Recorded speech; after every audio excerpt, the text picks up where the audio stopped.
Assalamualaikum warahmatullahi wabarakatuh. Kita ketemu lagi dengan pelajaran bahasa Indonesia untuk pertemuan yang ke-7. Kali ini saya akan membahas tentang menyusun cerita inspiratif. Untuk mengenal cerita inspiratif, kita mulai dengan kata inspiratif. Inspiratif artinya adalah ilham.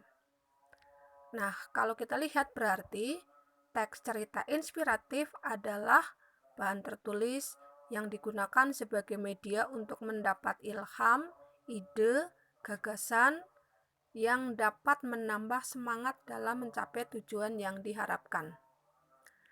Ciri-ciri teks inspiratif: 1. Kisah nyata. Yang kedua, tema. Yang ketiga, judul. Yang keempat, alur. Yang kelima, bersifat naratif. Yang keenam, ada tokoh yang diceritakan. Saya ulas sedikit. Teks cerita inspiratif berarti merupakan ide atau gagasan atau ilham yang dapat dijadikan semangat ketika kita ingin mencapai tujuan tertentu. Tapi tujuan itu adalah tujuan yang jelas-jelas kita harapkan. Dan beberapa ciri teks inspiratif: yang pertama merupakan kisah nyata. Setiap manusia pasti pernah mengalami sebuah kejadian. Nah, kalau kejadian itu betul-betul pernah dialami, mungkin kejadian yang menyedihkan, kejadian yang menyenangkan, kejadian yang mungkin membuat lucu atau terharu, tapi betul-betul pernah kita alami dan itu bisa membuat inspirasi buat kita, itulah yang disebut kisah nyata. Yang kedua, tema. Tema itu sama dengan ide pokok. Nah, kalau kita ingin membuat cerita, otomatis kita harus menentukan tema terlebih dahulu. Kenapa harus ada tema? Supaya cerita tidak berkembang kemana-mana. Nah, dari tema, kita bisa persempit lagi menjadi sebuah judul. Oleh karena itu, perbedaan tema dengan judul adalah kalau tema biasanya maknanya lebih luas, sementara kalau judul maknanya lebih sempit. Karena judul hanya merupakan kepala sebuah karangan. Kemudian alur. Alur itu sama dengan jalan cerita atau jalinan cerita. Nah, kenapa harus ada alur? Karena biasanya kalau sebuah kisah ya otomatis di dalamnya akan ada alur. Bisa alur maju, alur mundur, atau alur campuran. Kemudian bersifat naratif. Naratif artinya bersifat cerita. Jadi nanti ketika misalkan kita ingin menulis teks cerita inspiratif, berarti bentuknya seperti sebuah cerita. Nah, kalau cerita berarti harus ada unsur seperti fiksi. Di antaranya adalah ada tema, ada amanat, ada latar, ada alur, ada gaya bahasa, ada penokohan, dan ada sudut pandang. Kemudian yang keenam, harus ada tokoh yang diceritakan. Nah, di sini kalau misalkan kita ingin membuat cerita inspiratif yang berupa kisah nyata, siapa tokohnya? Kalau misalkan memang itu betul-betul kita alami, ya berarti tokohnya adalah kita. Fungsi teks cerita inspiratif. Yang pertama, pemberian informasi berupa pengalaman. Jadi kita bisa berbagi pengalaman. Meskipun pengalaman yang menyedihkan, bisa kita berbagi. Pengalaman yang menyenangkan, pengalaman yang mengharukan atau lucu.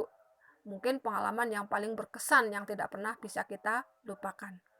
Yang kedua, pemberian informasi adanya kronologi suatu peristiwa. Contoh, ketika kita menjumpai terjadinya penangkapan seorang pencuri, nah kita bisa bercerita secara kronologis atau urutan waktu dari awal sampai akhir. Itu juga bisa berupa atau masuk ke dalam cerita inspiratif. Kemudian yang ketiga, menyampaikan pengalaman atau untuk hiburan.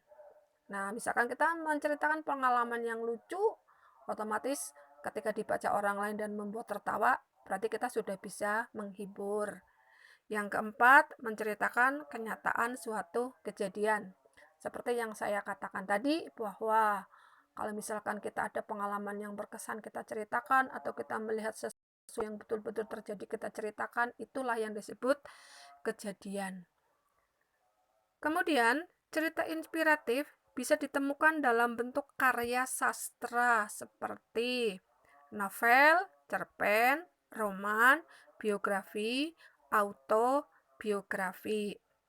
Nah, kalau novel biasanya ya berupa cerita yang tidak terlalu panjang. Cerpen apalagi, kalau cerpen lebih pendek daripada novel. Nah, kalau roman biasanya cerita dari awal sampai akhir ini lebih panjang, tapi biasanya menceritakan kisah romantis. Kemudian kalau biografi berarti menceritakan kisah hidup seseorang dari awal sampai meninggal, tapi yang menceritakan adalah orang lain. Kalau autobiografi berarti kisah hidup seseorang tetapi yang menceritakan diri sendiri.